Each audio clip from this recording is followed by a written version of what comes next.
Mensagem do dia, com o pastor Marcelo Gomes. Êxodo 4º capítulo, versos 18 a 31. Depois Moisés voltou a Jetro, seu sogro, e lhe disse: preciso voltar ao Egito para ver se meus parentes ainda vivem. Jetro lhe respondeu: vá em paz. Ora, o Senhor tinha dito a Moisés em Midian: volte ao Egito, pois já morreram todos os que procuravam matá-lo. Então Moisés levou sua mulher e seus filhos montados num jumento e partiu de volta ao Egito. Levava na mão a vara de Deus. Disse mais o Senhor a Moisés: quando você voltar ao Egito, tenha o cuidado de fazer diante do faraó todas as maravilhas que concedi a você o poder de realizar. Mas eu vou endurecer o coração dele, para não deixar o povo ir. Depois diga ao faraó que assim diz o Senhor: Israel é o meu primeiro filho, e eu já lhe disse que deixe o meu filho ir para prestar-me culto. Mas você não quis deixá-lo ir, por isso matarei o seu primeiro filho. Numa hospedaria ao longo do caminho, o Senhor foi ao encontro de Moisés e procurou matá-lo. Mas Zípora pegou uma pedra afiada, cortou o prepúcio de seu filho e tocou os pés de Moisés e disse: você é para mim um marido de sangue. Ela disse marido de sangue, referindo-se à circuncisão. Nessa ocasião, o Senhor o deixou. Então o Senhor disse a Arão: vá ao deserto encontrar-se com Moisés. Ele foi e encontrou-se com Moisés no monte de Deus e o saudou com um beijo. Moisés contou a Arão tudo o que o Senhor lhe tinha mandado dizer e também falou-lhe de todos os sinais miraculosos que lhe havia ordenado realizar. Assim Moisés e Arão foram e reuniram todas as autoridades dos israelitas. E Arão lhes contou tudo que o Senhor dissera a Moisés. Em seguida, Moisés também realizou os sinais diante do povo e eles creram. Quando o povo soube que o Senhor decidira vir em seu auxílio, tendo visto a sua opressão, curvou-se em adoração. Louvado seja Deus pela sua palavra. Eu sei coisas sobre algumas pessoas que a maioria das pessoas não sabe. Você sabe coisas sobre algumas pessoas que a maioria das pessoas não sabe. Ninguém sabe tudo a respeito de todo mundo. Mas algumas pessoas sabem mais sobre nós do que muitas outras. São aquelas pessoas que nós consideramos mais íntimas, com quem nós já nos confidenciamos, para quem nós já revelamos segredos nossos. São pessoas que convivem conosco, que já presenciaram momentos nossos de fraquezas, que já presenciaram momentos nossos de euforia, que já sabem mais ou menos como nós funcionamos. Quando nós descemos ao nível da intimidade, nós conhecemos da pessoa aquilo que outras pessoas no nível da superficialidade simplesmente não conhecem.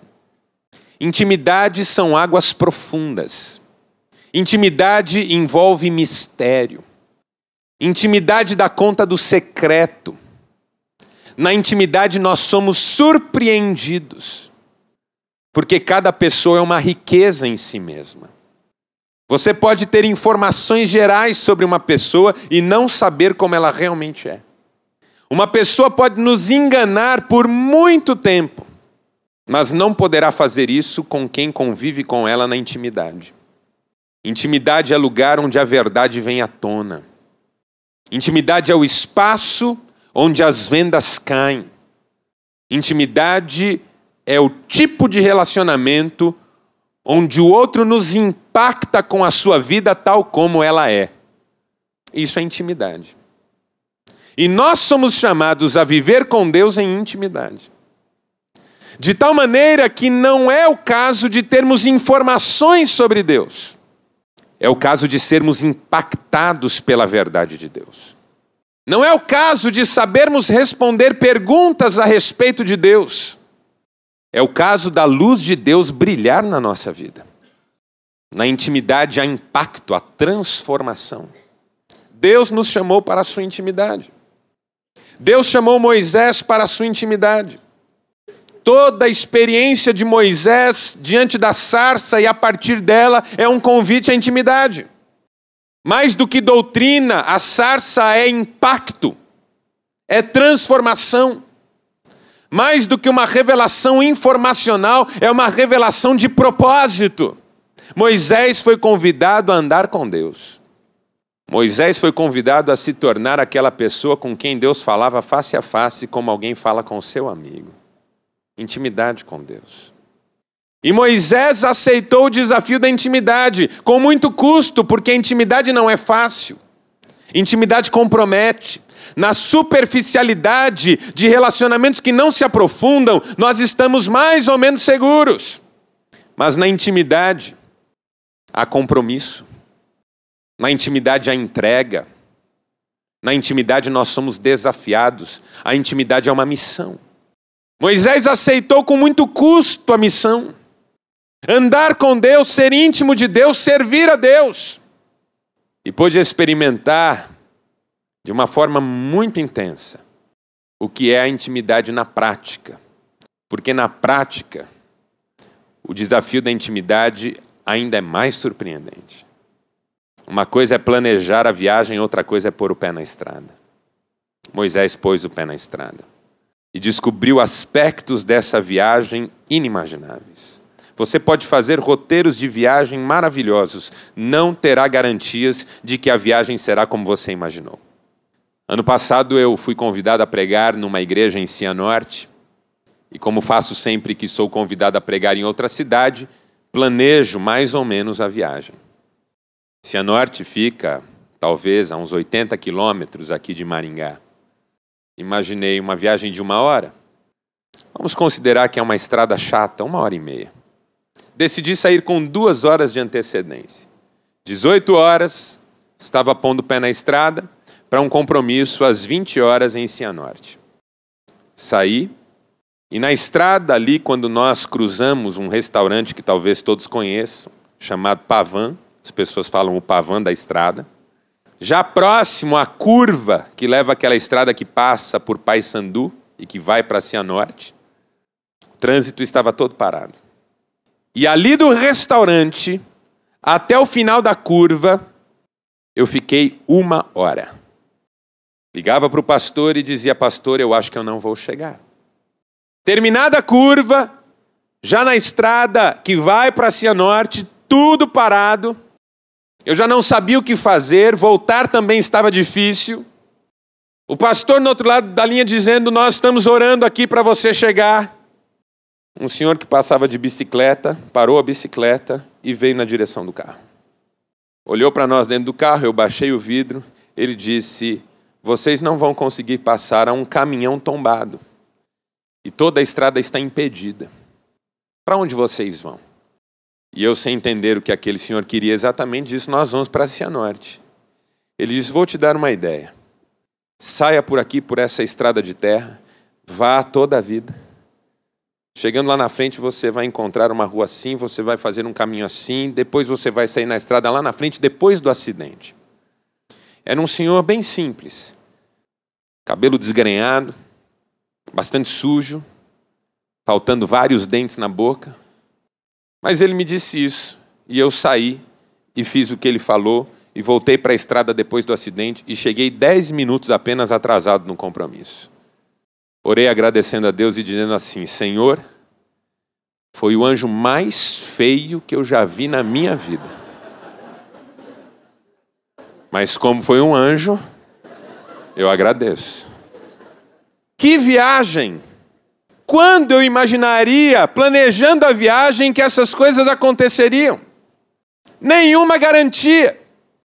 Nenhuma garantia de que a viagem sairá como o roteiro. No caminho da intimidade, há espaço para a surpresa, para o mistério, para a revelação diferente, para o impacto. E Moisés aprendeu tudo isso. No texto que nós lemos, ele decidiu pôr os pés na estrada. E quantas coisas tão estranhas e diferentes aconteceram. Quantas lições aqui. Eu queria compartilhar algumas lições com você. Primeira, no caminho da intimidade, a gente aprende que tudo muda e que nós também podemos mudar.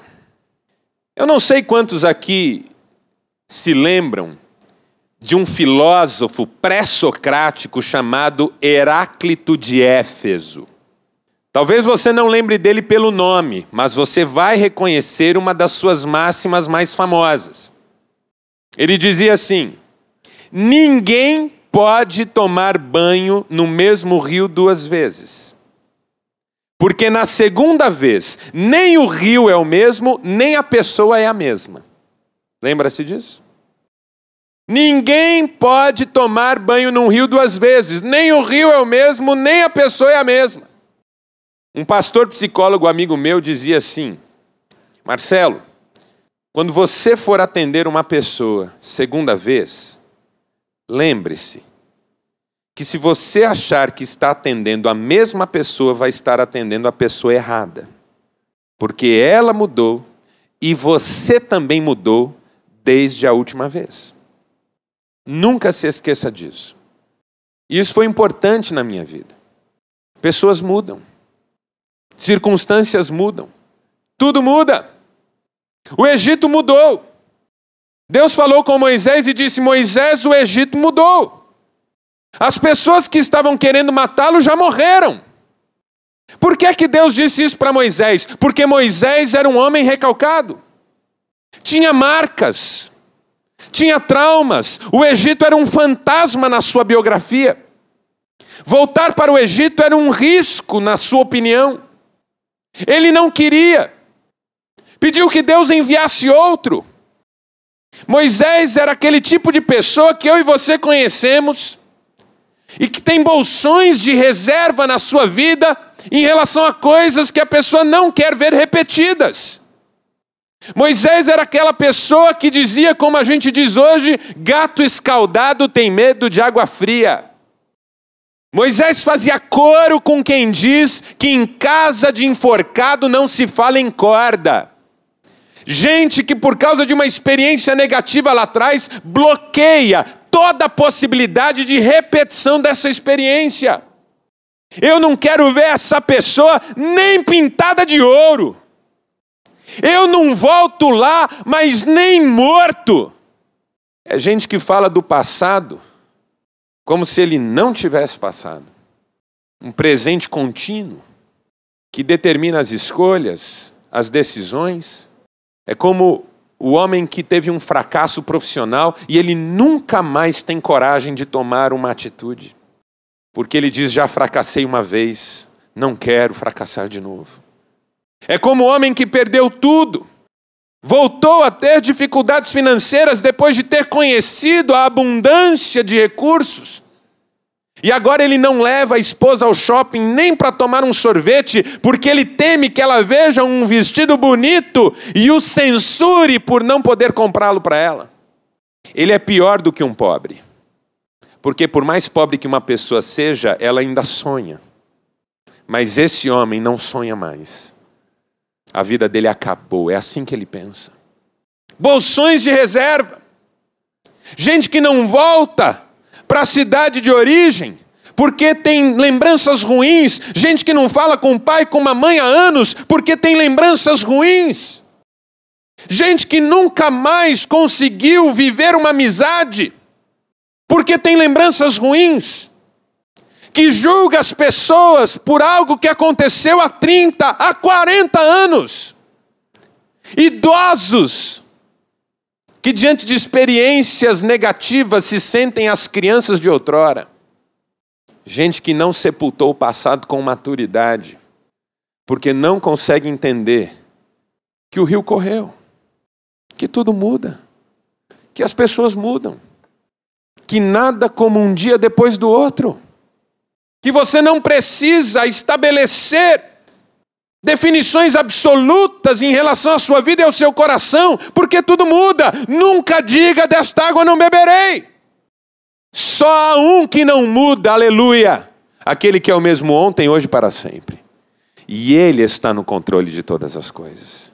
E se Ele diz volte, volte em nome de Jesus. E se Ele diz perdoe, perdoe em nome de Jesus. E se Ele diz estenda a mão em nome de Jesus. Porque Ele sabe o que é melhor para você. Moisés, volte para lá.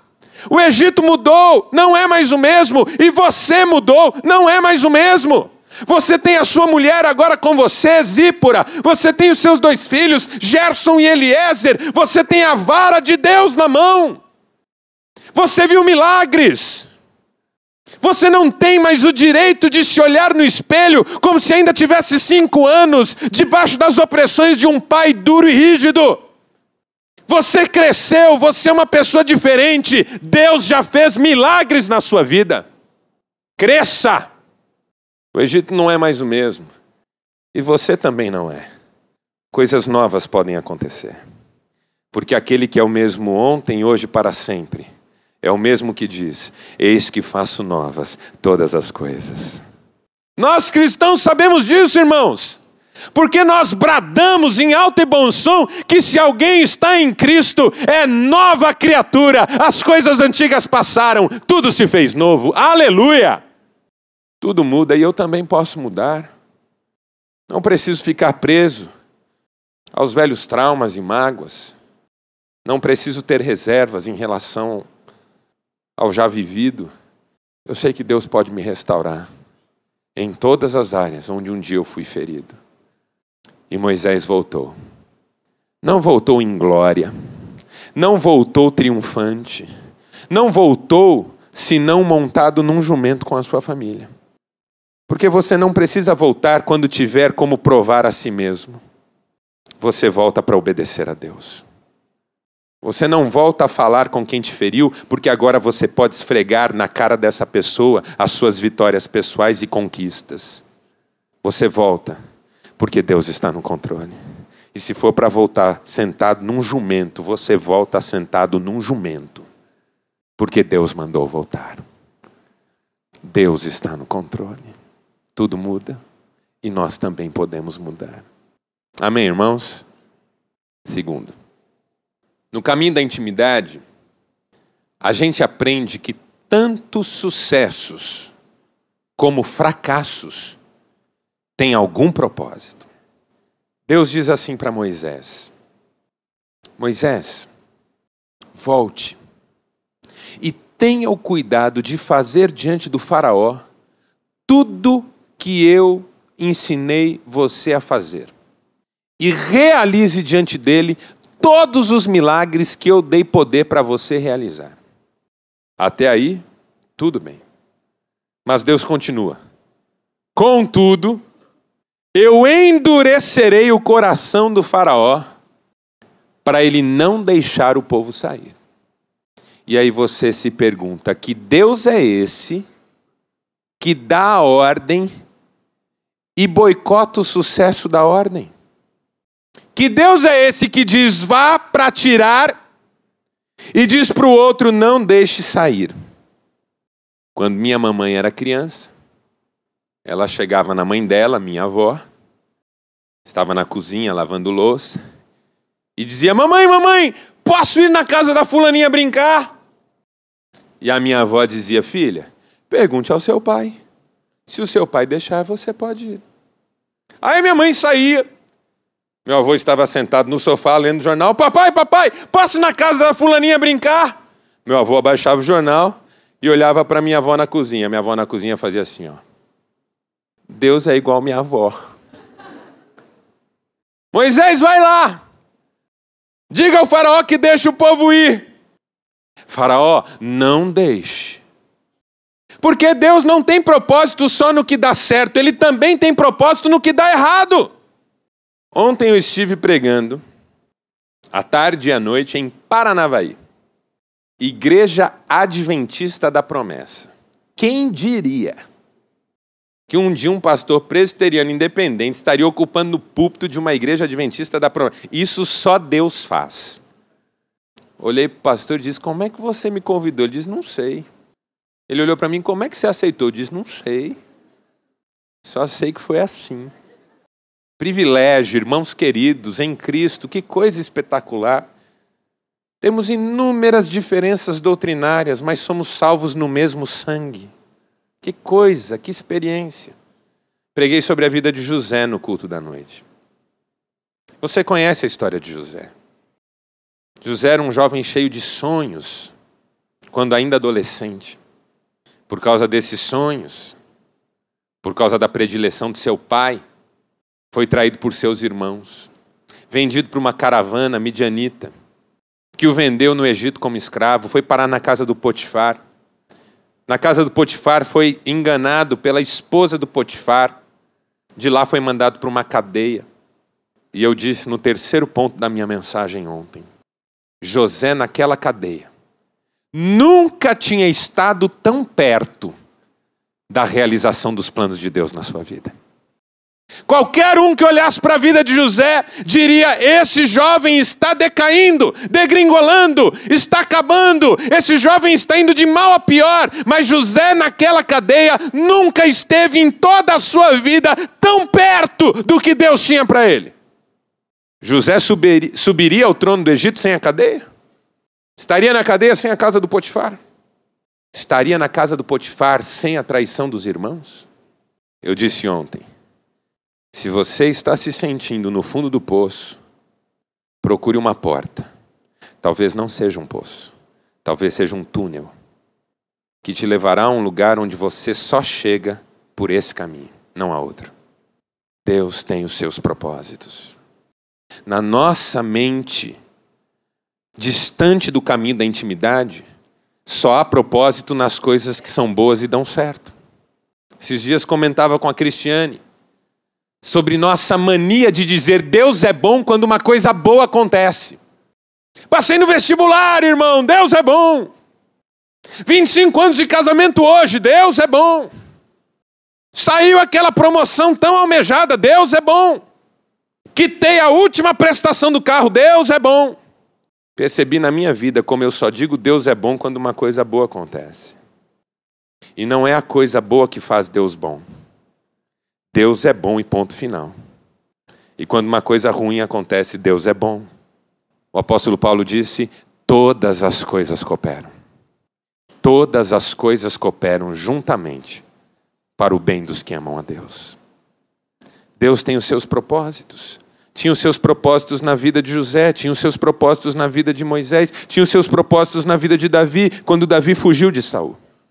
Deus teve os seus propósitos na vida de Jesus, que só ressurgiu e ascendeu à glória porque desceu e foi à cruz. Deus não é bom porque tudo deu certo. Deus é bom quando tudo aparentemente dá errado. Ele está no controle. Não desanime, irmão. Não desanime, irmã. Tem uma porta fechada, tem uma decepção, tem um dissabor, tem uma frustração. Agradeça, em tudo dai graças, diz a palavra. Deus tem os seus propósitos. O Deus que mandou você ir é o mesmo Deus que mandou o faraó não deixar. O Jesus que convidou os discípulos ao barco é o mesmo Jesus que levou-os para o meio de uma tempestade. Mas também é o mesmo Jesus que tem poder para acalmar a tempestade. As coisas não são como nós queremos. Mas Deus está no controle. E tudo tem um propósito. Terceira lição que eu aprendo é que no caminho da intimidade, a gente aprende que mais importante que a utilidade é a fidelidade. E agora nós estamos no momento mais estranho da vida desse Moisés com o pé na estrada. Verso 24 do seu texto. Moisés viu Deus através de uma sarça ardente. Ouviu Deus falar. Deus lhe chamou para uma missão. Moisés resistiu a essa missão, Deus foi duro com ele. Finalmente Moisés aceitou a missão. Deus tratou o coração de Moisés. Moisés agora está com o pé na estrada, indo para o Egito, tirar um povo oprimido há mais de 400 anos. E numa noite qualquer, sem mais nem menos, Deus entra nessa hospedaria onde Moisés estava hospedado e simplesmente tenta matá-lo. Esse negócio de andar no caminho da intimidade deixa qualquer um louco. Deus tenta matar Moisés. Eu não sei como. Eu não sei se foi um anjo que chegou lá e atacou Moisés. Eu não sei se Moisés correu, se escondeu embaixo da cama. Não sei se ele ficava atrás da mesa se defendendo. O texto só diz que Deus procurava matar Moisés. Zípora, mulher de Moisés, uma midianita, filha de Jetro, sacerdote midianita, percebeu o que estava acontecendo. Moisés, quando criança, havia sido circuncisado. Por quê? Porque quando Deus falou a Abraão, séculos antes de Moisés, Deus deu a Abraão um sinal da aliança entre ele e o seu escolhido e o povo que viria na sequência. E este sinal era a circuncisão. Um sinal do pacto, um sinal da aliança, um sinal da intimidade. Moisés, quando nasceu, foi circuncisado, porque os hebreus eram circuncidados. E nós temos certeza que Moisés foi circuncisado, porque quando ele foi achado pela princesa, filha do faraó, no rio, ela tomou o bebê nas mãos e disse: vejam, uma criança dos hebreus. Como é que ela sabia? O Egito tinha muitos escravos naquela época de povos muito diferentes. Ela tomou nos braços uma criança circuncisada. Ao que tudo indica no nosso texto, o filho mais velho de Moisés, Gerson, tinha sido circuncisado. Afinal de contas, o problema está com um filho só e provavelmente é o mais novo. Ocorre que na nossa vida a gente começa bem e às vezes termina mal. No começo a gente é dedicado, observa tudo, toma cuidado em tudo, mas depois a gente começa a negligenciar. Você é médico, enfermeiro, cozinheiro, lavava mais a mão no começo.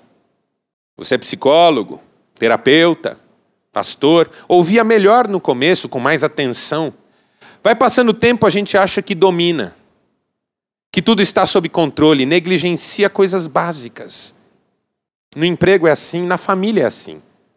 Seu marido no começo era um gentleman. Hoje é um cavalo. Descia do carro, ia do outro lado, abria a porta para você descer. Hoje vai por cima de você, abre a porta e fala: desce, mulher, na chuva. O tempo vai passando, vamos negligenciando. Ao que tudo indica, Moisés não circuncisou seu filho mais novo. Alguns estudiosos sugerem que Zípora pode ter tido participação nisso. Viu a circuncisão do mais velho, ficou chocada e não quis permitir que o mais novo fosse também. Nós nunca saberemos. O fato é que Moisés não cumpriu a ordem da aliança no seu filho mais novo. Por alguma razão, Moisés não cumpriu a ordem do pacto no seu filho mais novo. Zípora entende isso. Percebe que a questão gira em torno disso. Pega o menino rapidamente, corta-lhe o prepúcio, lança aos pés de Moisés e diz: você é para mim um marido de sangue. Provavelmente o que Zípora estava tentando dizer, mais ou menos, seja isso: onde eu estava com a cabeça quando casei com você? Assim como a senhora já disse alguma vez para esse senhor que está ao seu lado. Porque Zípora começou a perceber que estar ao lado de um homem como Moisés não era uma coisa simples. Há sangue aí. Você para mim é um marido de sangue, porque tudo na sua vida envolve sangue. É sinal de sangue no corpo. É um povo sendo sangrado naquela escravidão que você tem que ir lá tirar. Que coisa, Moisés, tudo gira em torno de sangue. E é por isso que eu sou encantado com Cristo. Porque se Deus quisesse conosco familiaridade, Ele enviaria Cristo para viver, pregar e voltar. Mas como Ele queria intimidade, tinha que haver sangue. E Cristo teve que morrer e derramar seu sangue. Marido de sangue. Na intimidade, a gente chega até o sangue. O autor aos Hebreus escreve: calma, vocês ainda não suportaram até o sangue. Intimidade é visceral. Intimidade dói. Intimidade arranca pedaço. Mas por que Deus tentava matar Moisés? E por que quando Zípora circuncisou o menino, o Senhor se retirou e já não tentou mais matar Moisés? Há uma lição aqui, que a gente só aprende no caminho da intimidade. Sabe que lição é? Que não importa quão grande é a sua missão. Não importa o quanto você está destinado a fazer. Não importa que você seja útil num nível inimaginável para outras pessoas. Não importa que o seu papel nessa vida seja libertar um povo da escravidão que sofre há mais de 4 séculos. Você não tem o direito de desafiar a palavra de Deus. Você não tem o direito de desobedecer uma linha dela. Você não tem o direito de, em nome da sua utilidade, abrir mão da sua fidelidade. Isso a gente aprende no caminho da intimidade. Eu vou dar um exemplo. O marido não tem o direito de dormir com a secretária porque ele paga as contas da casa, dá roupa boa para a mulher, cuida bem dos filhos, paga escola boa para eles e faz tudo que um bom marido tem que fazer. Porque na intimidade a gente não trai só porque serve. Na intimidade, nós obedecemos a Deus. Não importa o que você já fez. Não importa o quanto de dinheiro você já deu para a obra. Não importa se você construiu isso aqui com o seu dinheiro ou da sua família. Não importa se você já pregou o evangelho milhares de vezes e milhares se converteram. Não importa se você é líder, presbítero, diácono, tem reunião de oração na sua casa, tem uma célula que já se multiplicou 10 vezes. Você foi chamado a ser fiel. Porque tudo que você faz é Deus que ajuda você a fazer. O apóstolo Paulo diz assim: o que se pede de um dispenseiro é que seja fiel. O dispenseiro não será julgado pela quantidade de mantimento na dispensa. Quem abastece a dispensa é o dono da casa. Espera-se do dispenseiro que seja fiel. Fidelidade a Deus. Obediência à sua palavra. O que Deus estava dizendo para Moisés: Moisés, eu chamei você, eu enviei você, eu vou usar você, mas eu não preciso de você. Você é prescindível. E eu mato você a hora que eu quiser. No caminho da intimidade, você fica assombrado com Deus. Porque Ele mata você a hora que Ele quiser. Contudo, Ele não mata você. Porque Ele ama você. Só que Ele é Deus. E você é você. No caminho da intimidade, eu não me encanto com o quanto eu já fiz para Deus. Porque Deus também não se encanta com isso. No caminho da intimidade, eu me humilho diante de Deus e digo: Senhor, ajuda-me a simplesmente te obedecer. Jesus disse: aquele que tem os meus mandamentos e os guarda, esse é o que me ama. Não é o que faz, é o que obedece. Não é o que realiza, é o que depende. Não é o que tem números a apresentar, é o que tem o coração no altar. Deus não está esperando que você faça grandes coisas por Ele. Ele faz grandes coisas por você. Ele só quer de você humildade, quebrantamento, obediência. Miqueias capítulo 6. Não precisa abrir, eu vou terminar com esse texto. O que apresentaremos ao Senhor? Miríades de cordeiros, ribeiros e mais ribeiros de azeite. Entregaremos a Ele o nosso filho primogênito. O profeta Miqueias responde: Ele já te declarou, homem, o que é bom. E o que é que o Senhor Deus espera de ti? Que ames a misericórdia, pratiques a justiça e andes humildemente com teu Deus. Miríades de cordeiros não o impressionam. Ribeiros de azeite não o sensibilizam. O filho primogênito ele não quer. Quando um homem esteve disposto a entregar seu filho primogênito, ele disse não. Ele quer fidelidade. Mas pastor, eu não sou fiel. Eu sei, irmão. Peça perdão, porque Ele é rico em perdoar. E peça a Ele ajuda para andar em fidelidade. Porque Deus não precisa de nós. Nós é que precisamos dEle. E no caminho da intimidade, isso é muito claro para nós. Feche seus olhos por um instante. Nós vamos orar.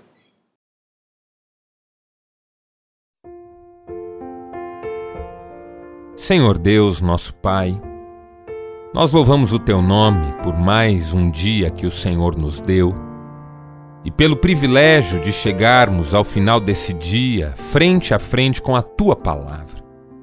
Tua Palavra é viva, é rica, é poderosa, transformadora, toca mesmo os nossos corações. E o nosso desejo é o de vivermos de acordo com a Tua Palavra, andando nos Teus caminhos, glorificando o Teu nome. Deus, que cada um dos princípios que hoje ouvimos pela Tua Palavra fiquem gravados no nosso coração. Que os ensinamentos que ouvimos possam dar fruto através da nossa vida e que em tudo nós obedeçamos ao Senhor e adoremos ao Senhor com a nossa vida. Fica conosco, Pai. Dá-nos uma noite agradável. Abençoa as nossas vidas, os nossos lares. É o que nós te pedimos em nome de Jesus. Amém.